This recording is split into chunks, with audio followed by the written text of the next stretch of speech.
Founders do not need to stay stuck. Scaling is a science. There's a reason that the PayPal Mafia built more than $22 billion businesses. Scaling isn't about the right hire. It's about the right systems and processes.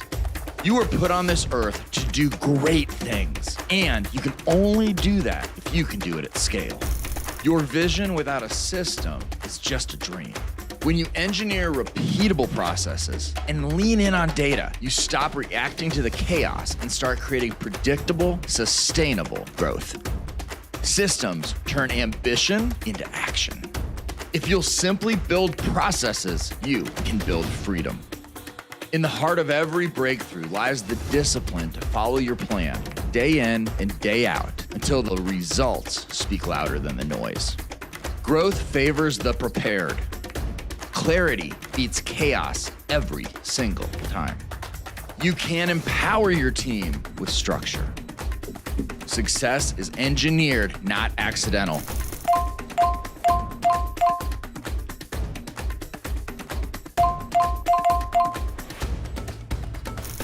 Your scale moment starts right now.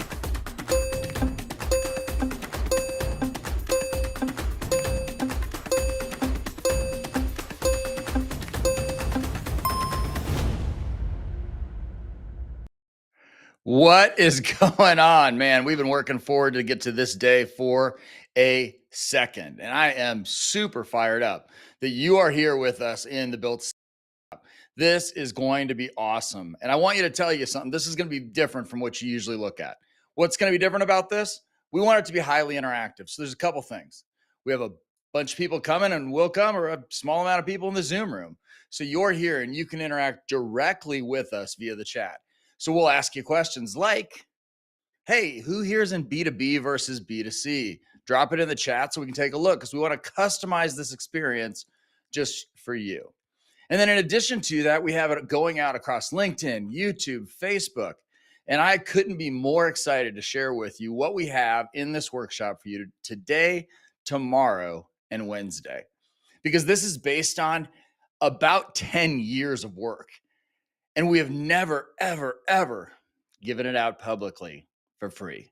So we're here today so we can get you unstuck and so you can achieve the things you want with your business and your life. So I'm super, super fired up to have you here. Let's see. So Vincent, B2C, love it. TP, B2C, some B2B, love, love, love. B2C, all right. Chrissy Black, see you here. Vincent, awesome. Great. Bold Entity. I just love that name. I don't even know what it means, but it's awesome. So Bold Entity is here and is B2B as well. So that's fantastic. Awesome. Well, we're going to get started here. And so we're going to talk a little bit about this. And what we're looking to do is a few things. We want to interact with you. So I want you to be able to show us stuff in the chat. Jen, I see you both sides. I got it. So we're going to work with you in the chat. This is going to be different. I'm not doing a PowerPoint presentation, y'all. You know that one where you fall asleep or you decide to go get a beer because it's late at night? Not going to let that happen today either. What we are going to do is I'm going to get on my iPad and we're going to draw this thing out for you. And so I want to set the basis for this first. People struggle to scale and they don't know why. You struggle to grow. You found product market fit. You've done some awesome stuff. And today what we're going to do is we're going to talk about the lies that you've been told and the lies that maybe the myths that you've started to believe. Because what I want to do is I want to unwind that mindset so that over the next 2 days, 3 days, including today, that you actually can start to see, oh my gosh, my eyes have been opened to the new future that I can have. So I'm super fired up about this. We're going to get going.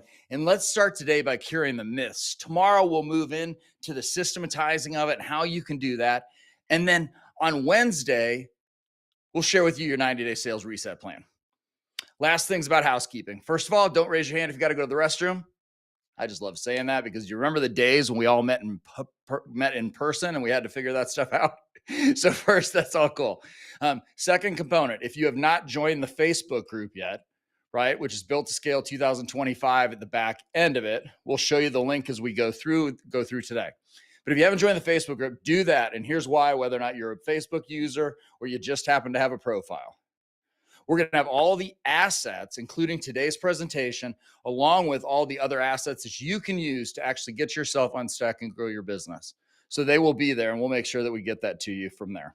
Groovy, I see you here. Home and Property Services. Awesome. Glad you're here. Well, let's do this. I'm going to ask you a question, so get ready, but I'm going to jump onto my iPad right now because I want to take some notes on what it is that you actually have to say. So as we do this, the first question I have for you that I'd like to see is just tell me a little bit about what's your number one scaling question. Drop it in the chat. Let me know what you're having a hard time with, and we'll write it down on the iPad a little bit, and we'll make sure we can catalog this so we know what's going on. So give me that. Tell me what your number one scaling question is. What's the most difficult thing? What's the hardest thing? Give me some stuff, and that way we can make sure that we modify today's presentation to work for you.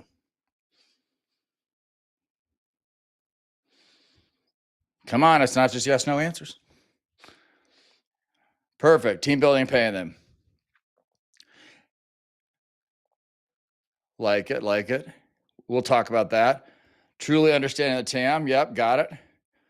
Need more sales team, working in the business and on your business. Yeah, the mythical idea that we can actually accomplish it. Got it. Got it. So, Kareem, if you want to bring up the iPad, that would be great. Thanks, my friend. Oh, Jen, I love that. How to dominate our industry to be the go-to for everyone.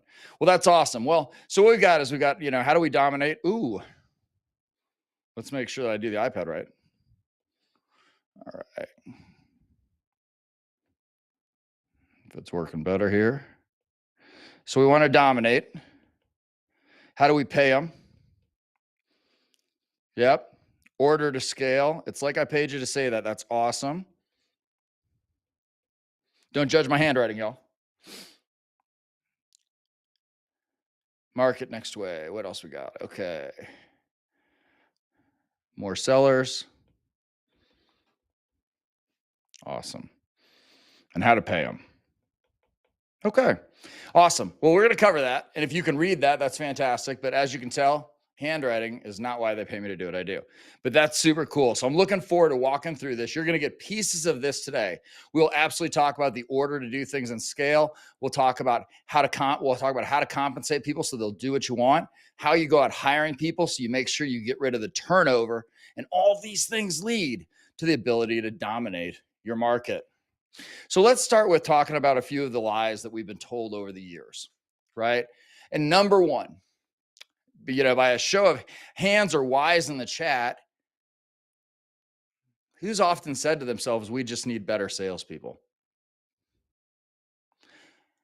Because that seems to be the common myth. Somebody has talked us into at some point that it's okay and that we just need to hire more people. Well, if we've struggled with that in the past and we haven't hired good people, then they haven't made it, right? We've tried to ramp them up. They've failed at ramping up. They don't get to selling fast enough for us. And then you churn them. And it's this just vicious hamster wheel that you have to get through over and over again. And somebody convinced us a long time ago, and I don't know who it was, that sales is an art. Well, folks, sales is actually a science. The art just lets you be great. There's something that I had a mentor once that told me this. He said, Michelangelo was a fantastic technical painter before he got to incorporate his art. The same thing is true with most of the systems and processes within your system. And so somehow we've gotten into this concept where we think we can just keep redoing the same things. And you've heard, right? The definition of insanity, right? The definition of insanity is doing the same thing over and over again and expecting a different result. And so we don't want to let that happen. So we're going to try to talk how we get through this. But I can tell you that you're not alone, because some of the things that people won't talk to you about are this. Sales has the highest turnover of any profession on the planet. It's 30% per year. And if you think about that, that essentially means you turn through an entire sales force and waste compensation for an entire sales force over the course of 3 years. And that's a pretty big problem, because you think about it, like you say you have pricing problems and you don't know what to do with the market and you're trying to hold on to margins. But think about all the money we waste by not being intentional about how we're hiring salespeople, right? And what we got to tell ourselves is that one A player is not going to fix this, right? Yes or no in the chat. How many people have gone out and said, I need to hire a person who has all the industry contacts? I need to hire somebody who's got a lot of experience. Somebody who's gone and said, okay, hey, I'm going to do all of these things. And then they come in, and how often does their book of business come with them? Almost never. And then we keep repeating it. And why do we repeat it, folks? We repeat it because nobody's shown us a different way. And then you're just stuck on the hamster wheel. And then you are the one answering emails, answering technical details about a project, discussing a sale that you probably shouldn't have to. But we're going to show you a better way today. So now we'll go to myth number 2. And I want to know if anyone's heard this one. It's a lead problem. How many people have ever had a lead problem? Right? We love this insight. We love this myth because it feels actionable, right? Like, oh, if we could just get another lead, right? It's an external problem because it's got to be the market, right? They just don't understand how good we are. They can't see the value in what we provide. And in theory, it's a simple solution because we've pinpointed it on one thing. You know what else we did? We pinpointed it on something that we can't be blamed for and that we have plenty of outs if it goes another way. But what we haven't done is we haven't talked about it's actually conversion issues. How many of you have gone to your sales team, if you have a sales team, and you've gone, I want all of your leads in the pipeline. I want to see everything in the opportunity pipeline. And then you see a pipeline that, kind of looks like this in the beginning. And then you start telling people, you say, okay, I want you to develop it. Now I've got a pipeline that's thicker and thicker and thicker. But it's a fantasy. It's not predictable. And what's really happening is revenue is just leaking out of your funnel because you don't have control of the stages, because you don't know what the exit criteria should be. And so it ends up being a failed path. I've rarely ever seen a business that says it's a lead problem actually scale. Because even if it's not these other things downstream, it's a product market fit. It's something that your customers and your potential customers aren't seeing the necessary value in the offering, right? That you haven't dealt out your ideal client profiles, that you haven't gone through the process of figuring out what each persona, the CFO, the COO, the homeowner wants to hear. But we spend a lot of time sitting in this lead problem. How many people tell me if you're in the chat, if you've thought at any given time, this was your number one problem. If I could only get more leads. Because I know that many companies do. But we're going to help you reset that belief. Bliss, I see that totally. But we're going to reset that belief and we're going to show you a better way. Because what I promise you is that we are going to actually show you system, process, ways to do the thing. And I'm super fired up about being able to do so. And my favorite, myth 3, you just got to work harder. I'm 53. I know I look like I'm 22. Okay, no, I look like I'm 53 for sure. But I've been hearing this my whole life. It'll just click. Just push harder, hustle harder, right? You haven't claimed that next step yet. Anyone ever worked 6 a.m. to midnight? Anyone still find themselves doing it sometimes? It feels productive, right? Because we're being busy and we're putting in long hours and we're in constant motion. What do you do? Tell me in the chat. What do you do that makes you feel productive? And just amongst us friends, the 17 or 18 in the room, and then the hundreds that are watching live that don't know you, amongst us friends, what do you do that makes you feel productive, but you know you're just lying to yourself? You're like, oh, I did some stuff. What do you do? What's that activity? What's the go-to activity if you want to feel like you're in control? Feet on the street prospecting. Good. Who else?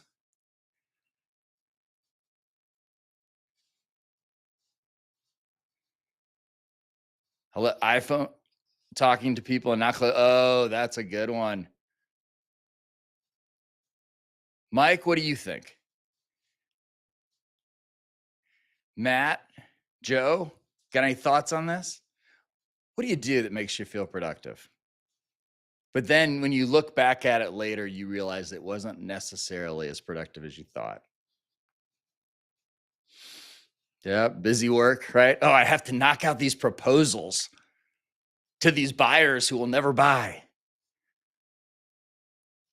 These are all interesting things, but think about what this actually does to you, right? The actual impact of these things is burnout. The actual impact of these things is missed targets, team exhaustion. You're the one who's grinding, right? You're the one who's just pushing. You're like, look at me. I work longer and harder hours than anyone. Why can't you? But what does this hustle harder mentality does? What does it do to you? There are different people, and I don't blame people over any of their activities or actions. You get to choose what you do. Just like you'll choose today, tomorrow, and Wednesday, whether or not you apply anything we've talked about. And that's awesome because it's the power of choice on you. But I'll tell you a story. So I owned my first business in 2006. It was a garage improvement company. Did floor coatings and cabinets, construction. I'm not a construction guy, but I was part of a franchise that we helped build from 2 to 80 million in 4 years. So I bought a location. That went through 6 years. We hit the 2008, the Great Recession. I filed bankruptcy in 2011. I spent from 2006 to probably 2014 hustling. I was that guy who, like, when a butterfly flapped its wings, I could tell you what was going to happen to my business in 18 months. But I was also that guy who was there physically at my daughter's softball games. And I wasn't there mentally. I was that guy that showed up at Christmas, smiled, but I was thinking about what was going to happen down the road because I was hustle harder. And I don't know about you, but part of the reason that I think it's so necessary to put the systems and processes in place to scale are so that in the short amount of time I have on this earth, that I can spend time with my family and the people I love. So we got to figure it out. And as Jen said, how can it be more quality over just quantity? And so we're going to figure that out. And over the next 3 days, I promise you this. I'll make a promise to you guys right now. And I don't even know how many people are watching live, but I'll make a promise to everybody in the Zoom room and everybody who's on Facebook Live and everybody who's on LinkedIn. I'm going to promise you this. If you join me for the next 3 days and you haven't found a way to improve your business's sales while doing less yourself, you call me. I'll give you 4 free sessions of one-on-one strategic executive coaching. Because I'm going to make it worth it for you to be here. Because we know what's happened for so many other businesses. All right, Kareem, let's go back to the PowerPoints now that I got all sappy. So let's talk about this. This is the thing that nobody wants to tell you. And the reason they don't want to tell you is because consultants can't sell this. Right? What's awesome, I'm going to give you an industry insider secret. When you tell me it's people and I say yes, I get to come and run a sales training program. And when I run that sales training program and your people don't adapt it and they don't modify it, I can say it's the sales manager's problem. I can say you didn't have enough accountability inside your system. And it's all true. When it's a people problem, I, as a consultant, have all the plausible deniability on the planet. When it's a system failure, I got to walk the walk with you. So that's the real problem, right? The real problem is that it's a system failure that you haven't seen and nobody's talked to you about. And so the issue is that this leads to a massive amount of chaos, inconsistencies, people using different words. And there's things like this that nobody's told you. Companies that spend more than 3 hours a month coaching and managing reps pipelines do 11% more revenue. But right now, you probably look at coaching reps as, that's just that thing. They're supposed to be smart enough. They're better than me. They're salespeople. But we've got to understand that systematic failure leads to that chaos. It's the inconsistency and stress. Think about it this way. When you have the right system in place, and we'll show you the RevHeat sales operating system in a second, just so you see what Smart Scale 90 is about and why that process works. But by a show of yes or no, how many of you could forecast your sales for the next 90 days with a 10% margin of error? Give that to me in the chat. Tell me whether or not that's something that you can do right now, sitting here, that 90 days from now, how much revenue is going to be flowing through your company. Yes or no? Wire it. Because while you're doing that, I want you to know that's the state you should want to be in. Being the only, so Groovy, you're the only salesman, but do you know? Right? Because that's the other issue, because we need to have those systems in place. Because think about it. Think about how much harder it is to make investments in your business. How much harder is it to invest in people and resources? How much harder is it? We're working out of a place of scarcity instead of abundance. And so it's something that we really want to be able to get to, is how can we do that? And the real problem is system failure, right? It's chaos. The structure provides process, predictability, scale, growth. What's interesting about process that most people don't understand is process is your path to freedom. Because the structure allows you to do all the other stuff you're fantastic at better. Because you don't have to think about the front 75% of this. So tell me, what do you think, if I were to say an operating system is structure, people, and performance monitoring? Structure, people, or performance? Which one do you think is your biggest gap? You can type S for structure, P for people. Oh, I guess or there's performance as well. Structure, people, performance. Structure. Awesome. Structure. Give me one more. Somebody give it to me. So here's the good news. We're going to show you in a minute, and you can do it. So when you go in, if you haven't joined the Facebook group yet, go join it, because there's actually a prompt in there. And I think we're going to show it to you later on this slide, where you can actually get to a quiz that does the RevHeat sales diagnostic. It's literally a 2-minute quiz, and it will tell you whether or not you're right. So that's something that we'll look at here in a second. And I think that you'll really enjoy what you get out of that from an output perspective and how it looks. But if you think about structure, people, and performance, and you go take that quiz, I think we're going to end up surprising you. All right, Kareem, let's go back and we'll check this out. All right, so the RevHeat sales operating system overview, right? This is a big deal, because what we're trying to do is combine the ideas that how do we take people with structure and performance, overlayer them in so that they actually help fuel and help drive one another from a performance perspective, right? And so this is a very significant component of what we're going to look at here. And I think it's something that we got to spend a little bit of time on.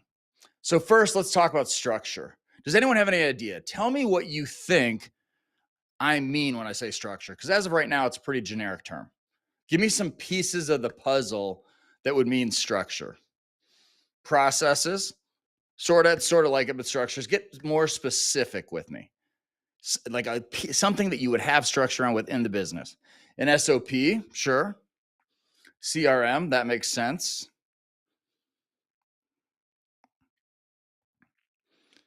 We've got a number of things that we can talk about. So let's go through structure. There are some things that you need to see. So one, standardized stages, right? What most companies don't have when we walk into them is actually standardized stages that are mapped to buyers. And I can't tell you how many meetings I sit in, and we talk about ourselves a lot. And so the problem is we get disconnected. Proposal process, customer experience timeline, those are great.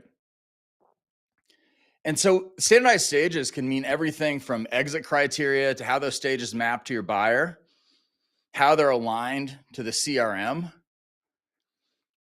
But it's the infrastructure component of your business that serves as your guardrails.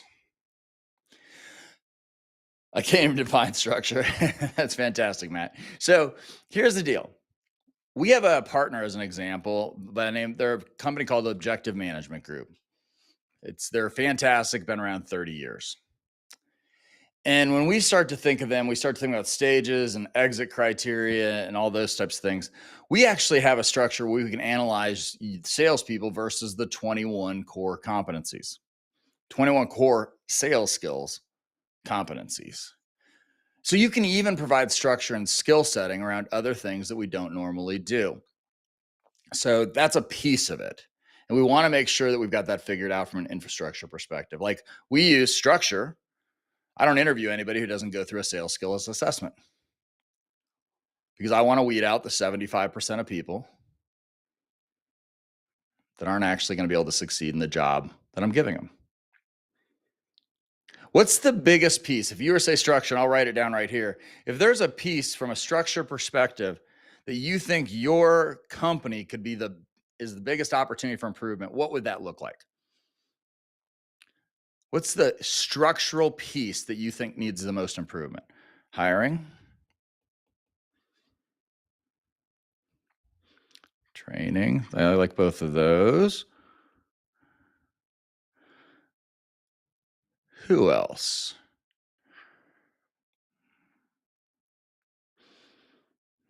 You know what I see? Hey, Kareem, let's pivot. Standardized onboarding, I love it. So we're gonna pivot, and as long as when he gets on stage, he's not scared of me. Process, right? I see a username, A Ruddock. Are you willing to come up here and have a conversation with me, bud? Just shake your head or give me a thumbs up.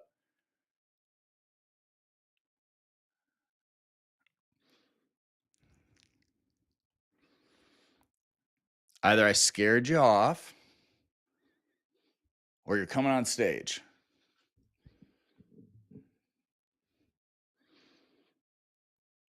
If I scared him off, Kareem, let's grab Christy Black. I know she'll come on.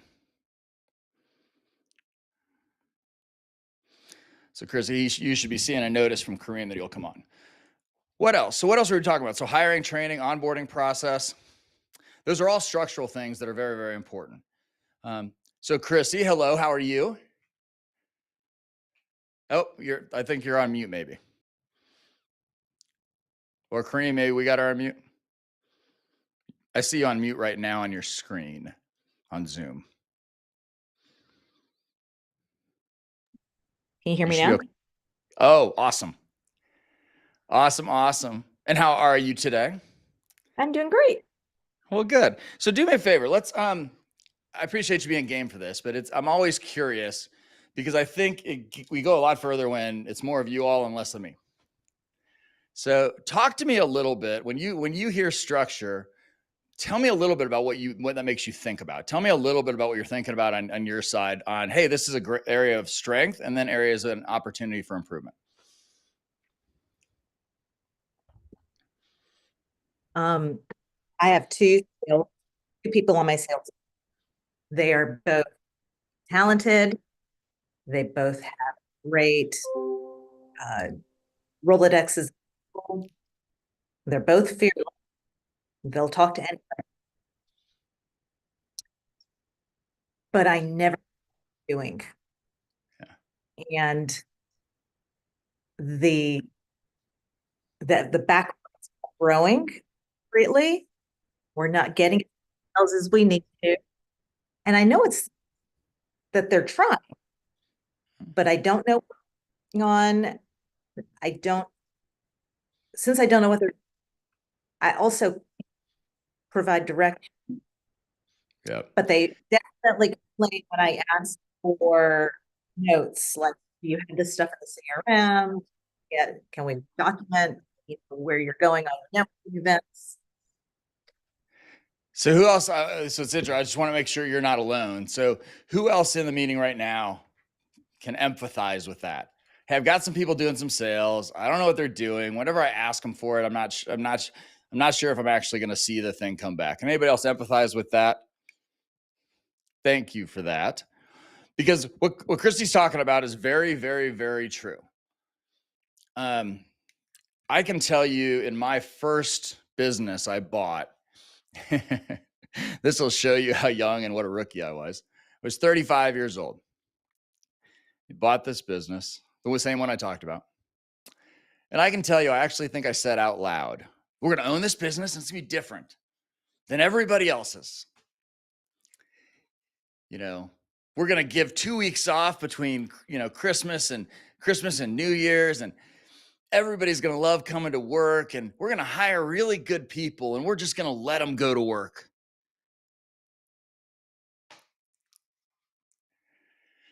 Wow, what a disaster that was. It was about 6 months into it, and somebody was using one of our company gas cards to sell gas to his friends at a discount at the QT. So the truth is, we want to wish for everything, but all of the HR regulations and rules in the world will tell you this: people do better under a structure, under guardrails.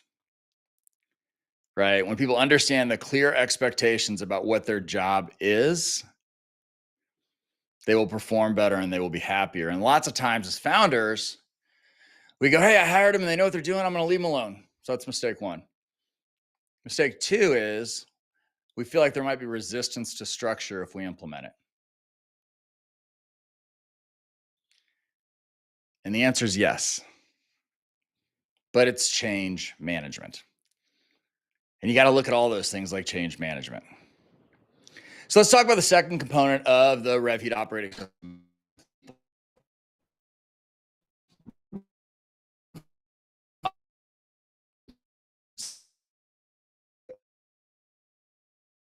So what do we do about people? Sometimes it's about hiring, sometimes about other things, but I can tell you what we miss with people is specificity. And we started leaning into a structure. So people are things like role scorecards. How many of you, how you were doing great, Christy, by the way. And at the bottom just dropped out while it's raining here. So I've got my own stuff I'm trying to fit through. So people, let's talk about the people component of this, right? So it's 30, 60, 90-day ramp plans. It's prioritizing fit and systems over raw talent. It's having a way to assess it. How many people actually use a scorecard? A hiring scorecard before you hire them. So you use it in the interview process so that you can objectively rate candidates against one another. Well, Y or N? We don't, Matt? Y or N in the chat? No. Got it. Because that's something I can tell you, if you implement nothing else from here, that's something that you absolutely want to consider. And once again, because they love it when I do this, give me a second, I'll show you what I mean by this.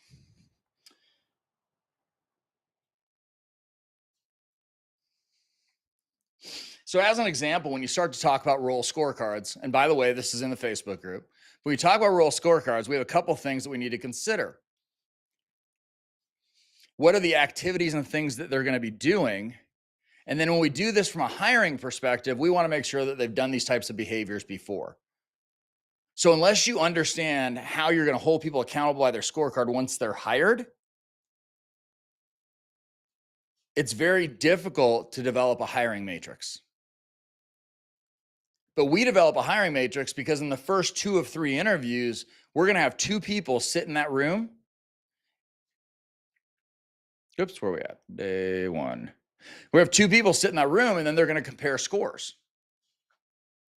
Right? And then we're going to be able to tell. And then when John, Jane, Susie, and so forth come through, we'll be able to tell objectively, how do they compare to the things that we find most important? And it's about prioritizing fit. I'll give you an example of fit. I've been in a lot of industries in my career, and we've worked in many more in consulting, from technology to manufacturing to telecom, you name it. We've helped a lot of companies. I'd be largely unemployable today because guess what the go-to thing for founders is? What's the number one criteria that founders look for in hiring their next salesperson? I'm going to leave that there for a second. Relatability, sort of. They know a lot of people, right? You're both circling it.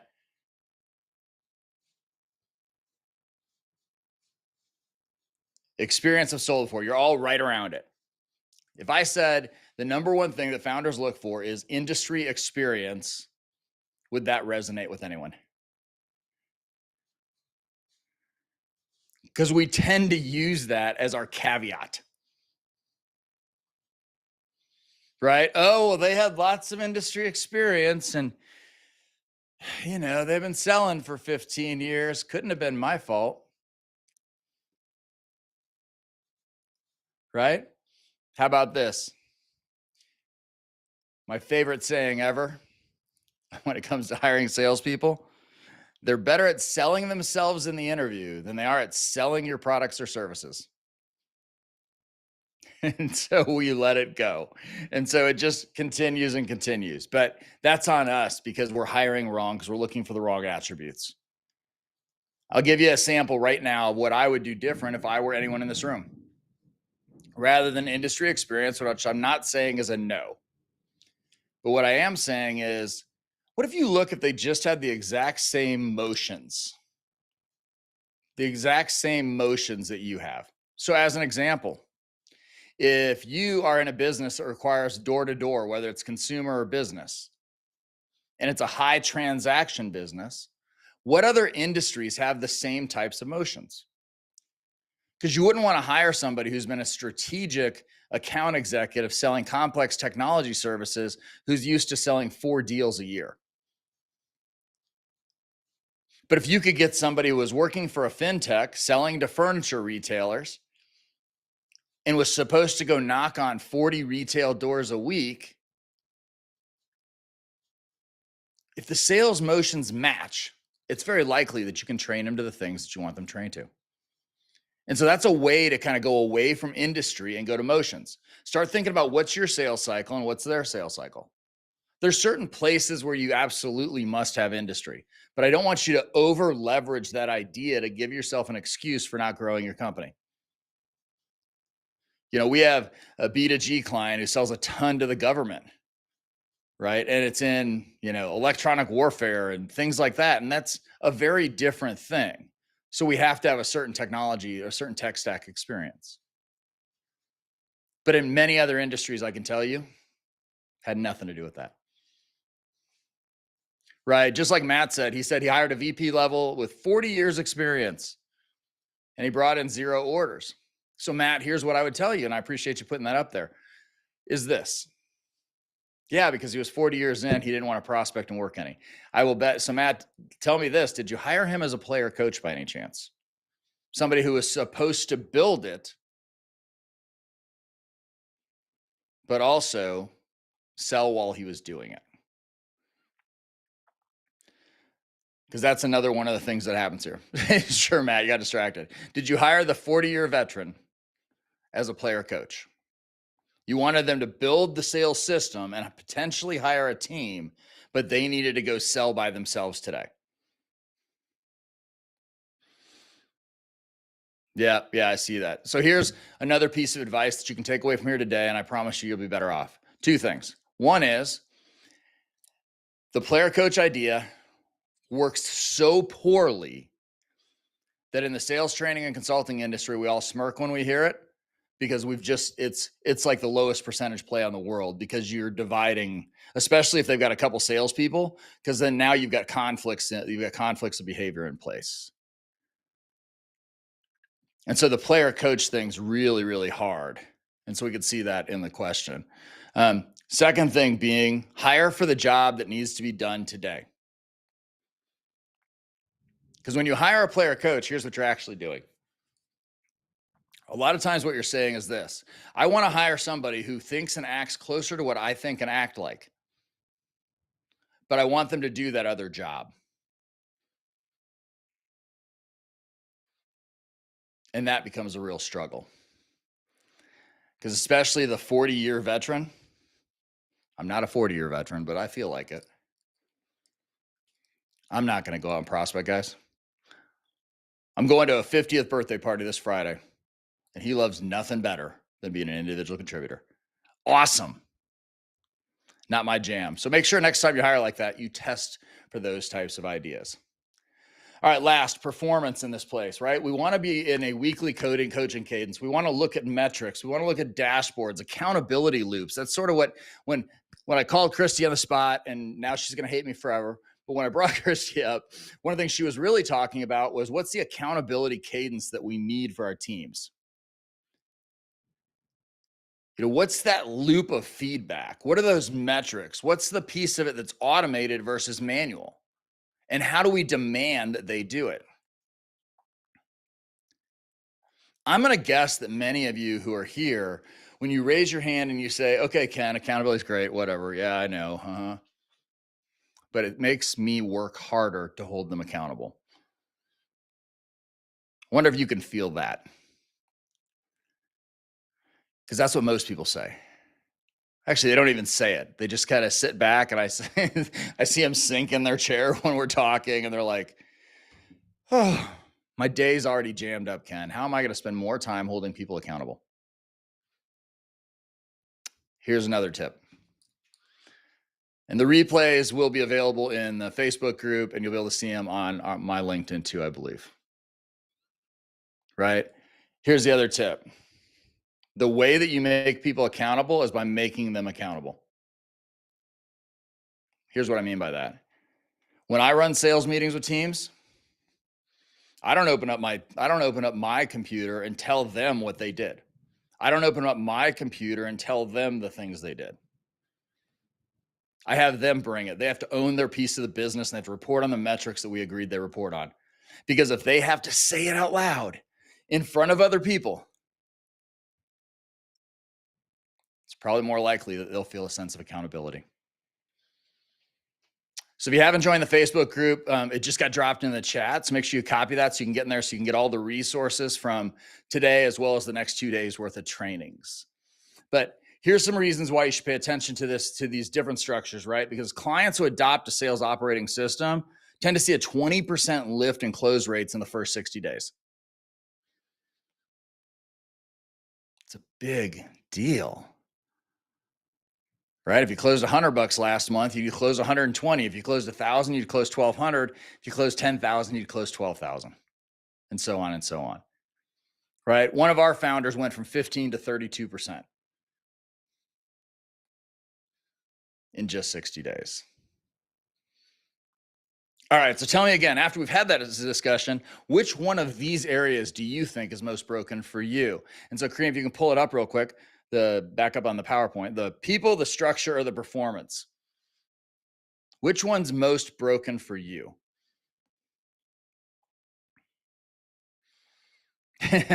All of the above. Well, at least we're getting somewhere, right? At least we're getting somewhere. Same.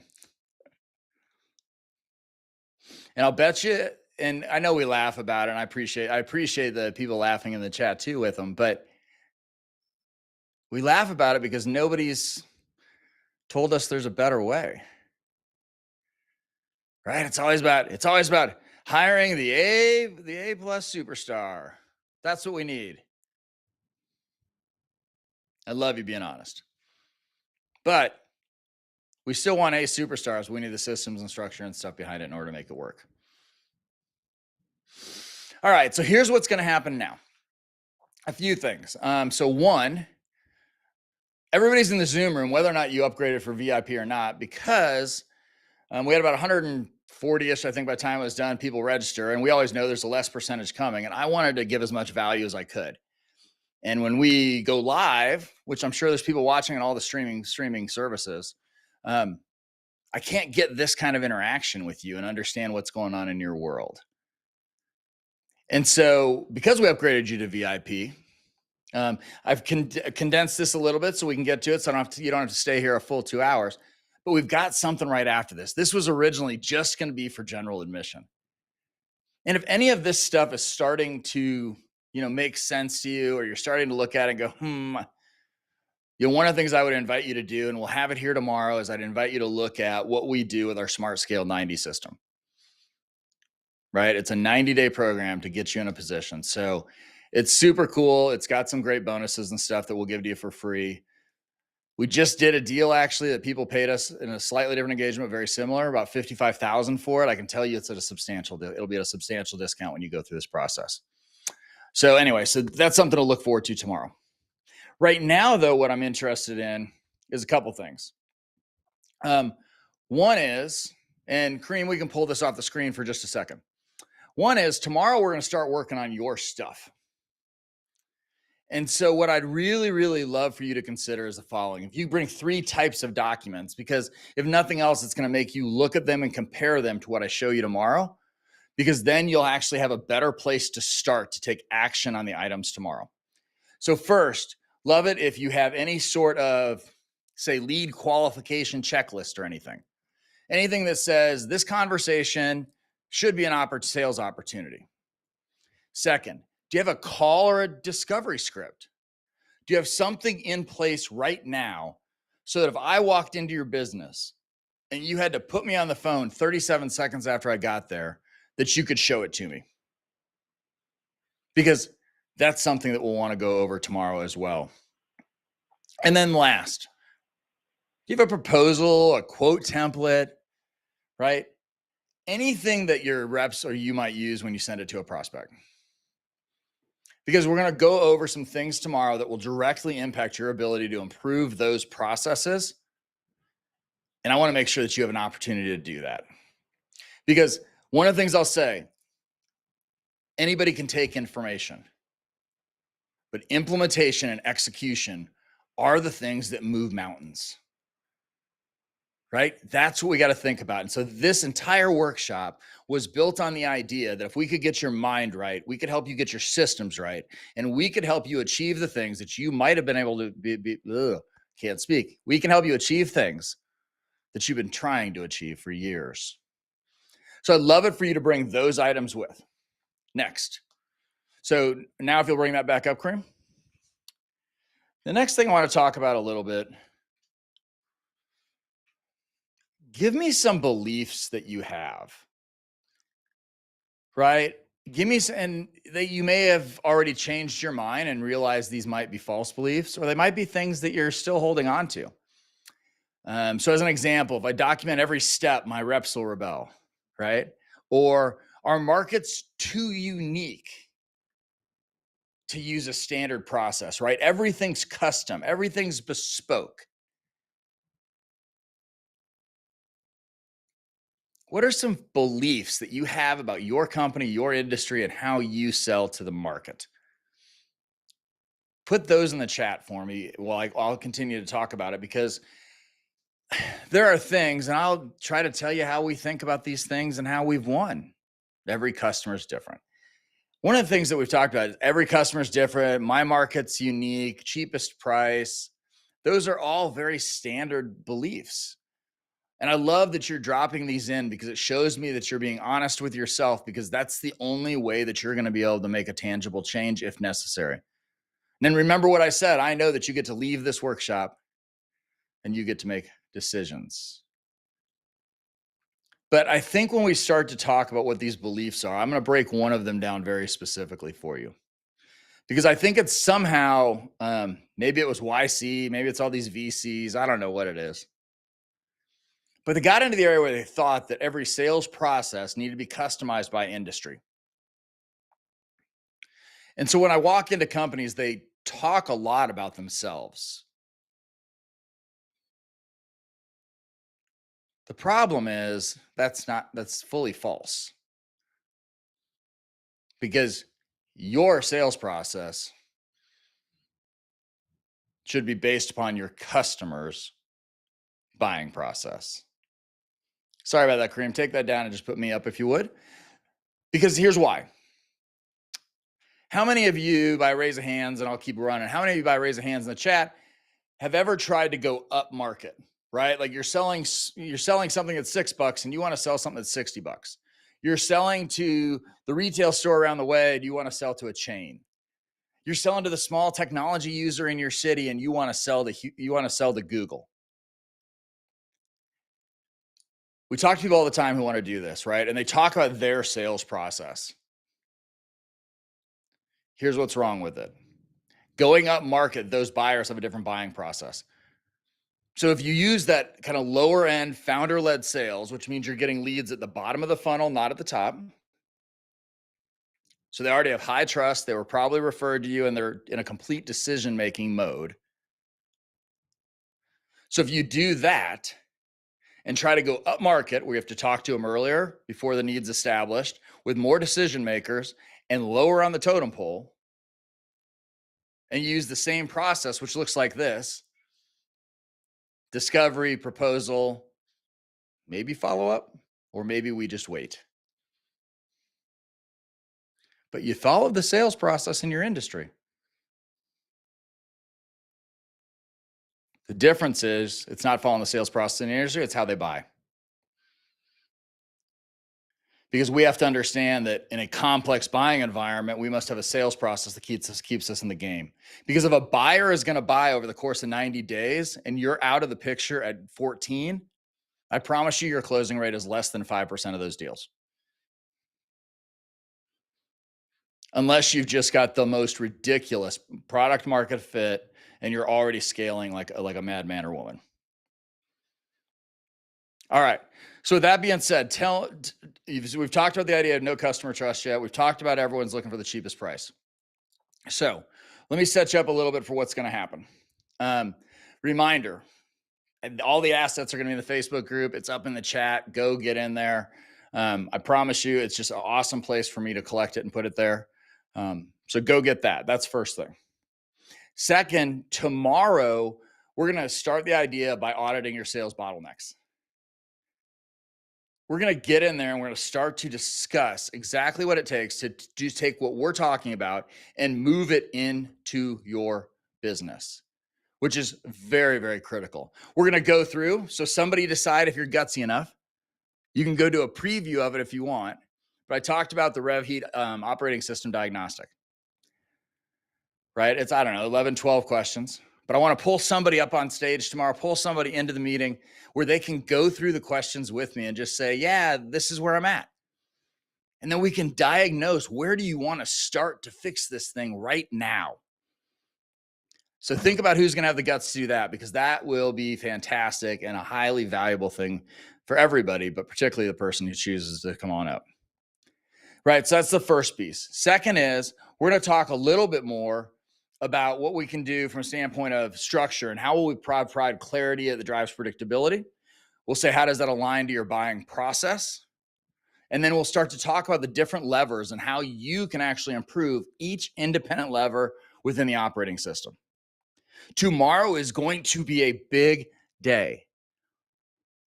So invite your friends. And actually, if you want to in the Facebook group, you can. And I think we've set it up now that you can actually invite people into it and they'll be able to see the Zoom recording links and all the other stuff. But invite your friends, your own businesses, because tomorrow is going to be awesome. And it'll set us up for Wednesday, where we will actually take it and we will go, okay, how am I going to do this over 90 days so that you can have lasting change? So we will talk about those different things and the different ways that you have to do it. But that's kind of the top here of general. But what I want to do is I want to move in. For those of you who can stay, because I know sometimes we put a certain amount of time, we're just going to roll right into the idea of what was the VIP session going to look like today. So remember, the VIP session is about continuing to do implementation. And actually, I made a mistake. We got the operating system in this session. So my fault. But so we got that in this session. So we're going to go right into the VIP session. And what I want to do is, since I already primed it, if somebody wants to come on stage with me, somebody wants to come into the room, I'd love to go through the operating system with you. And so we have that. I have that up right now, Kareem. So is there anyone, give me a yes in the chat if you're willing to come up here and talk about your business. All right, Groovy, HPS. You know Groovy, you're going to have to give me a real name unless that's it. And if that's it, that's awesome. So Kareem, if we could pull Groovy up, that would be awesome.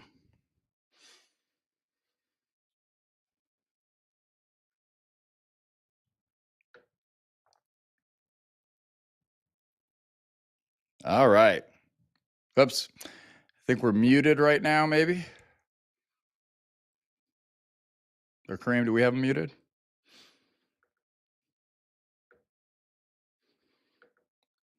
Christy, I see you were ready to come back.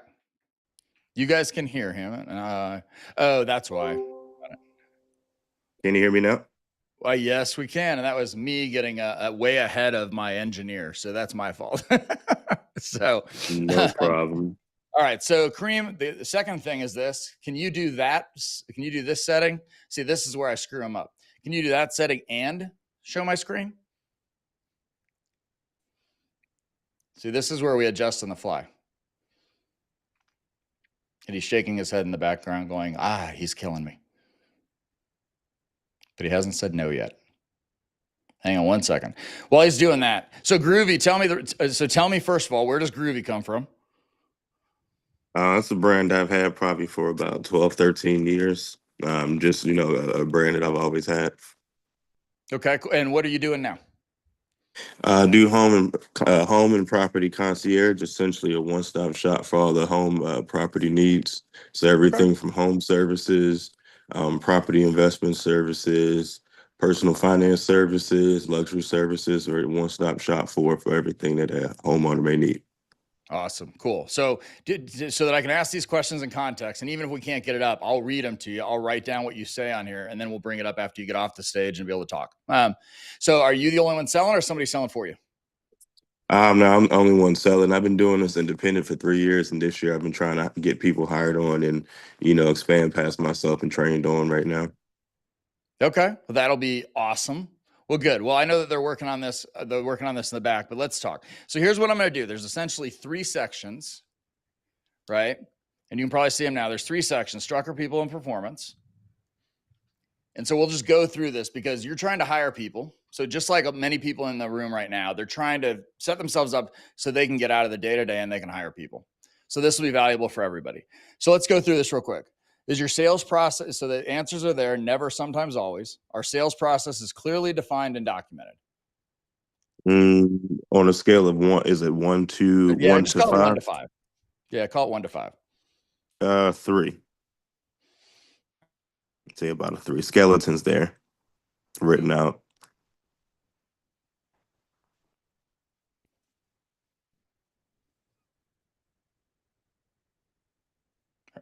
Are you there? Yep, still there. Yeah, each deal stage has clear exit criteria. I would say yes, because I had to build out the CRM myself, so I made a pretty detailed customer experience map there. Okay. All right, we'll call that a 5 then for you. All right, you think that. All right, you don't have any managers yet, so that doesn't count. Do you inspect deals on behavior, not gut feel? Just depends. I do a consultative, so my goal is to have repeat customers and as a concierge essentially for the home. But definitely we pre-qualify. Obviously, you have to pre-qualify the leads. Obviously, you have to generate the lead, pre-qualify the lead, and actually go through the process there. So I would say that's 5 there, because I definitely as far as everything we do has inspect everything. So yeah. All right, so get that. Okay, perfect. All right, so we'll go quick. So if you were now think of this in vain, if you were to hire somebody today, do you have a scorecard for every sales position? Do you have a scorecard on what they'd be measured on and how the scores would be reflected?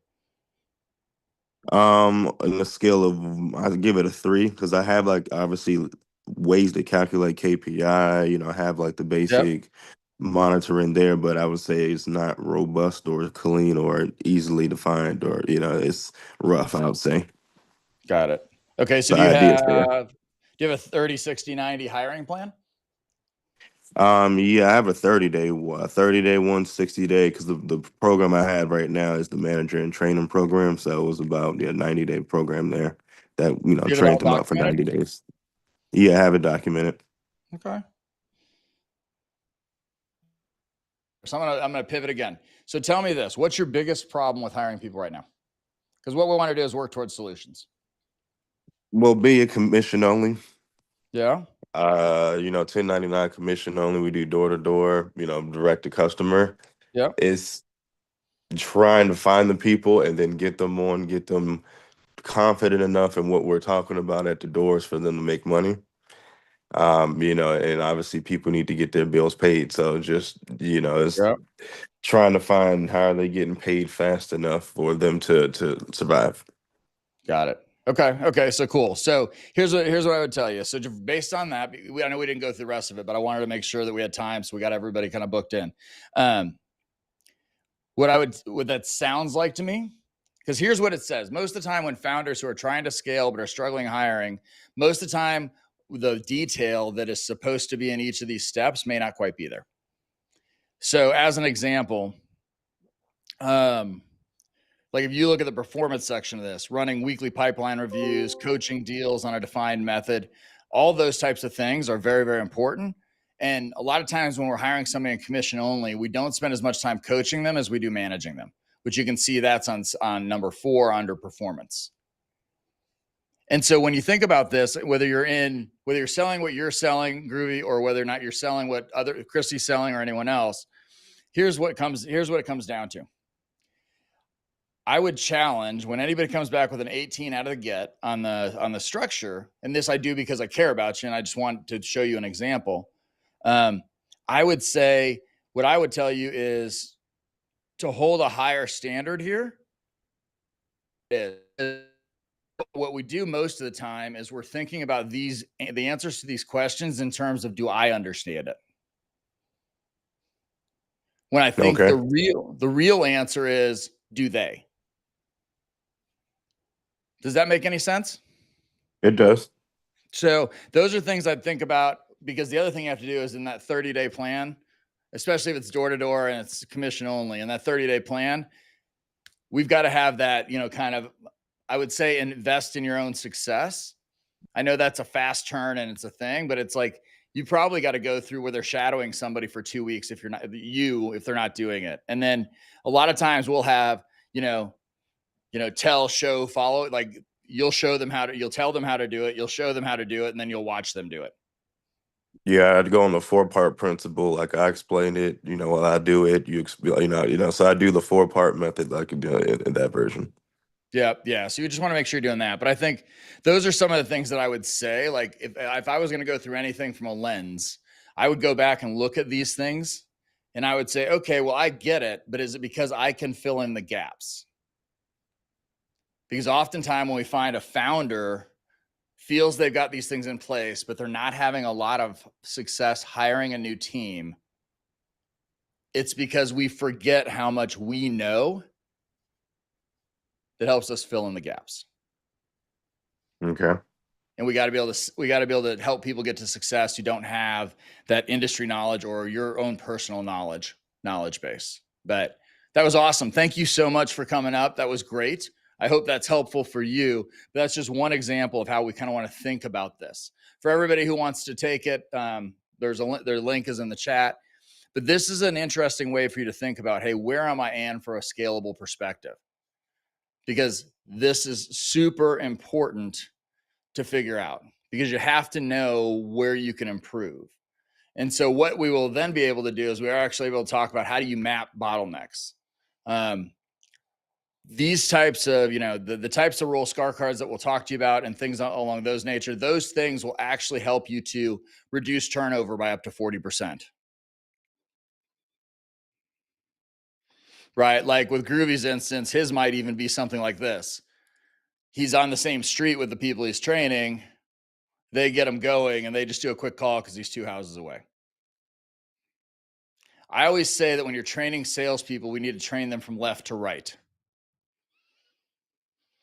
Right? You have to have enough discovery calls and enough prospecting calls before you can move into the selling calls. The problem is most salespeople want to move into the selling calls, and then most owners want out of the selling calls. Most of the time we see from there what happens is that your revenue absolutely gets tanked. So let me pull up this other slides. All right, so part of what we wanted to do today was audit the bottlenecks. Tell me this, when you're going through this, we've got you primed now. Now your brains are kind of on top of this thing. Do you have a specific question about scaling? Because in this section, what I want to do is I actually want to answer some of those. Because if you're thinking it and you've got a question about it, I will almost guarantee that somebody else in the room will benefit from that knowledge as well. And my goal here is, like I said at the beginning, is not to make this into just your average everyday workshop, but to have this be something where you felt tangible value that you leave today and you actually go do something tonight or tomorrow morning.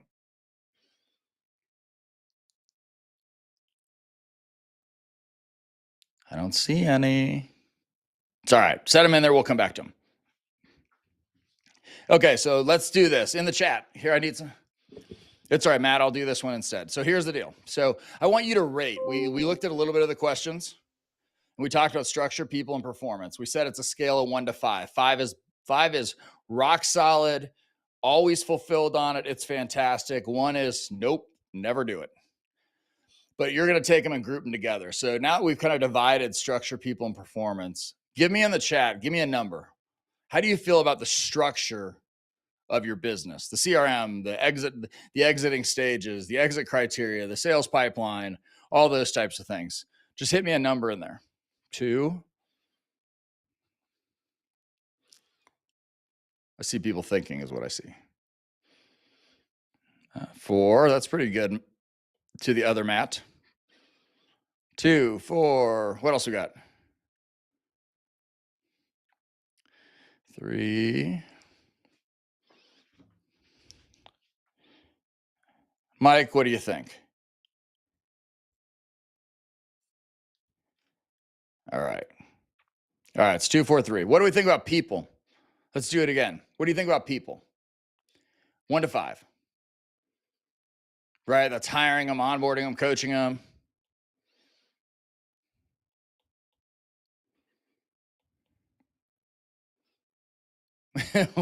Is that a downward adjustment I saw from 4 to 3? Okay. All right. What about performance, right? That's weekly coaching cadences, accountability loops, that type of stuff.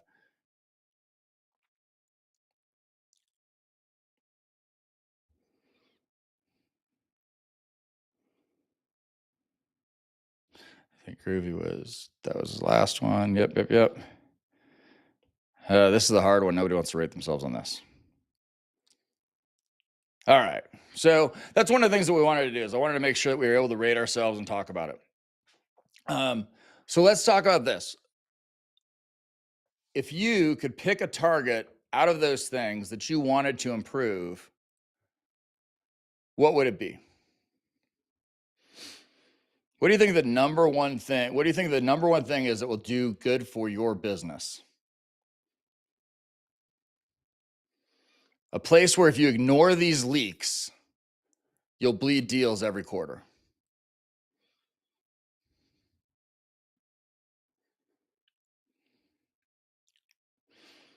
Good structure, process and systems, people. Yeah. So remember how when we did the original Revit operating system, right? One or the other. Yeah. Yeah. If you had to pick one of the 3, if you had to fix one of them, what would it be? So you remember the interesting thing about this is that there's a place you can start, because let's just assume they were all 3 gears, right? One gear that's dragging is certainly going to slow the rest of the gears down. So we need to make sure that they're all performing, because one of the things that happens here is structure is absolutely something that I think is underrated, and it's probably the most important thing. People, when we go through that process, I think we look at it differently, because I think people is actually about what are your hiring processes, your onboarding process, and how do you set them up for success. I can tell you, based upon your sales success and onboarding new reps, whether or not you have a people problem. So that's not just the individuals, but that is hiring. That's a 30, 60-day plan, those types of things. Lastly, though, if I am not holding them accountable, which the systems will help, but I don't do that with some human stuff as well, and we don't have coaching like we talked about in the very beginning, those companies that spend 3 hours or more a month coaching their reps actually do 20% more revenue.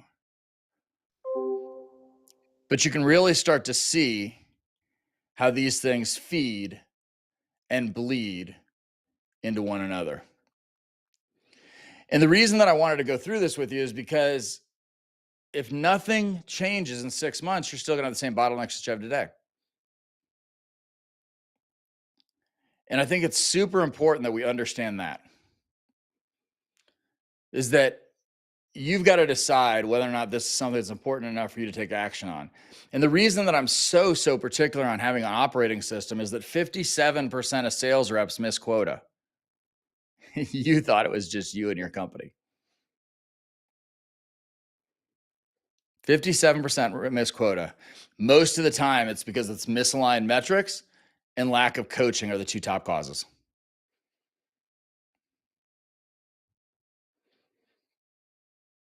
So you got to think about that. That's a ton, right?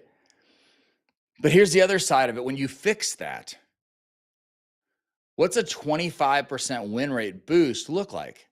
Because it's about fixing the funnel, not just a moment in time. Right? A 25% win rate boost. What'd you sell last year? What'd you sell new? Add 25%. It's a real number. Right? And Matt, I get it. You don't have a structure in place. Feel like you're starting from scratch. That makes perfect sense. All right. So let's do this. I'm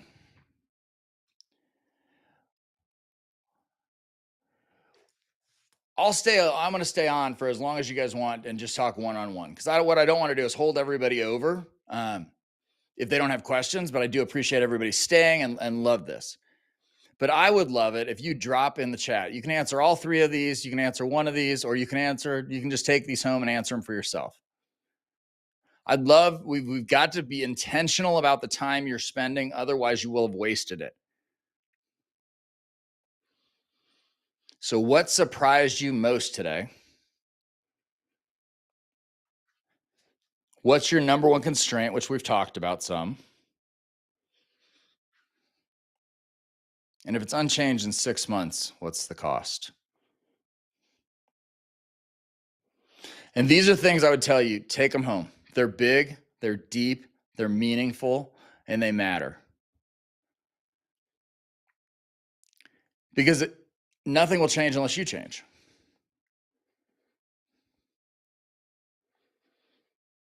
And it starts with getting uncomfortable.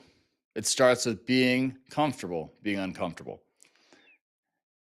I used to tell people one of my greatest attributes when I was leading sales teams and running other companies was I could sit in the eye of the storm in a Zen state because I was comfortable being uncomfortable. So reflect on this. Talk to your business partner, talk to your CFO, talk to your spouse. Tell them what surprised you most. Figure out your number one constraint, because I'm going to ask you again tomorrow. But don't leave it without doing step 3. Tell yourself, do the work. If it's unchanged in 6 months, What's the cost? So quick preview. And then I see that Matt, you came with a question. I'm more than happy to continue to talk about that. Preview about tomorrow. We're going to do a live mapping of deal stages, exit criteria, roll scorecards. I'm going to show you some more of the RevHeat examples of what we've used with clients and we use as best practices so that it'll work for you. So we're going to get those things done. Remember, it's been up on the screen a bunch. The Facebook group has all of the assets, has everything in there. Oh, by the way, and if you're in there, you can get direct access to me because all you gotta do is message me or call me out in a post. Why couldn't I remember that number? It's like I'm old or something. But do that. Go take the diagnostic because it'll actually tell you. It'll divide it up into actually 4 sections, and this will be awesome. So we're gonna do this tomorrow. We're gonna have that. Remember, we'll audit some handoffs. Bring in the 3 documents that we talked about, like a lead qualification, what's a discovery call script look like, because we're going to go and we're going to start talking about process. And I would love to be able to have your stuff there so that you can look at it while we're talking about it. But, this has been a fantastic day. I appreciate all the participation. So please make sure you join. Matt, I'm going to talk to yours right now, and I'd love for anyone to stay around. Matt says, how little we have in place to formalize our sales process. The biggest constraint I have is time and knowledge. If nothing changes in 6 months, we're at status quo and our business doesn't reach its full potential. Awesome. Well, it sounds like you certainly got a use case to get after it. Certainly sounds like you have a use case. And I would say this, hey, Kareem, if you could you pull Matt up, and maybe Matt and maybe we'll have a talk and everybody will learn something from that. Yeah, those are great, Matt. You all right coming up? You all right? Come up here and having a chat? Can you hear me? Yeah, I can. Okay. Well, perfect. Well, good. I appreciate you bringing that up. So little in place to formalize the process, biggest constraints, time and knowledge, and business doesn't reach its full potential. So what do you think? What do you think based on today? What did you learn today that is something that you can just peel back the onion a little bit, an extra layer on? Well, what I learned is I have a lot to learn. No, I've been in business for 27 years. I've been doing what I do for almost 40. We're in a technical field, and I'm the doer and the seller. I clean the bathrooms. I do everything. So I'm your, Yep, I get it. What's the technical field? Critical power backup systems. Yeah. So we're in service I worked and with sales. a company out of Florida years ago called TAW that did backup generators and stuff for hospitals and such. Okay. Yep. So I'm involved in every aspect, and that's why I have a time constraint. I know the technical aspects of the business. I've been able to build it based on my passion and relationships, and I know I can take. We are thinking $4 million annually in revenue. I know we can take this and scale it across the country because we're just focused on one geographic location. Yeah. So that's why I'm here, is to find out what I need to do to take that next step.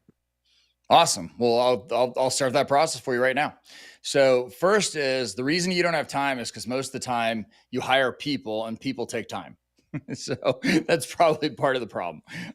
True that. Second is the time constraint. I know it's because you're doing the technical stuff, you're doing the sales stuff.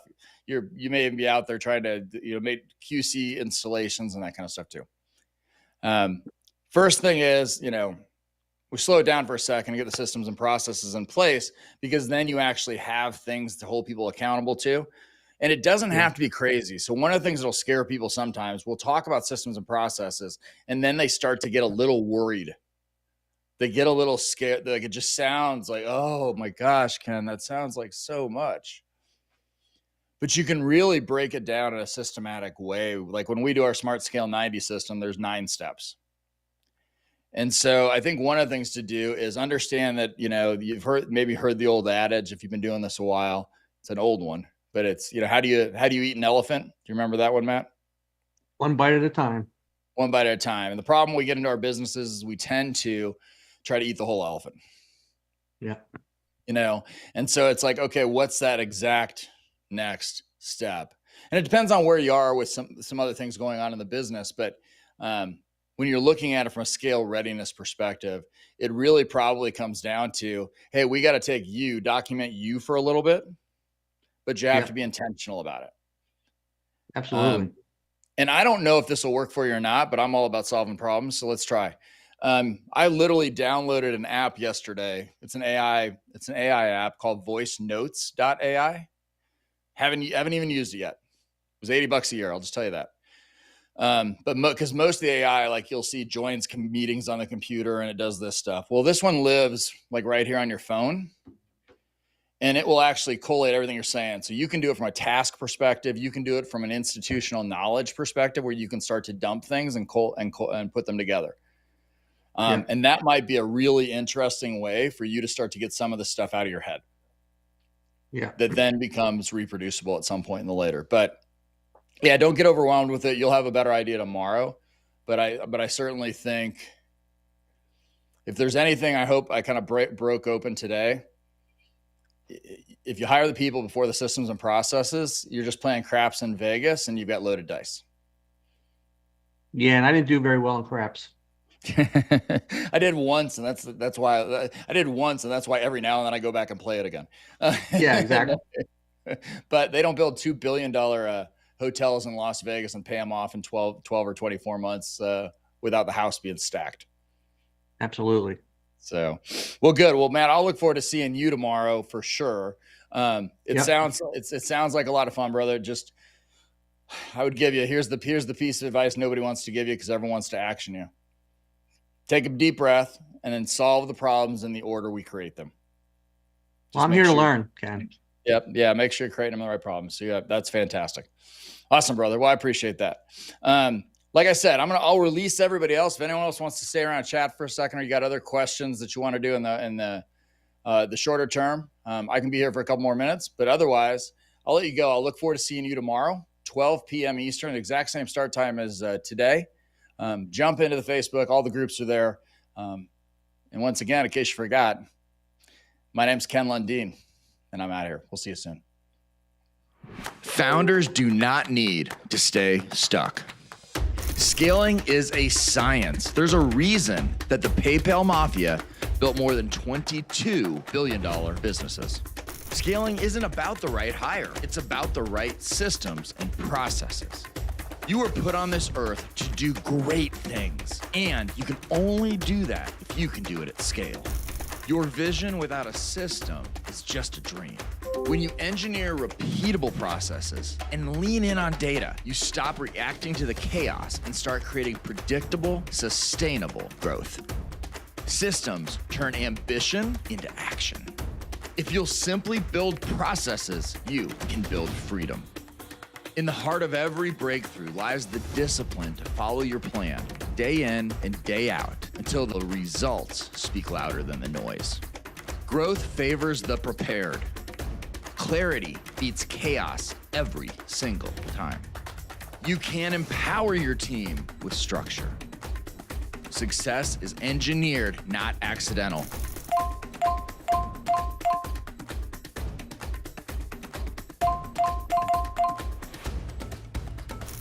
Your scale moment starts right now.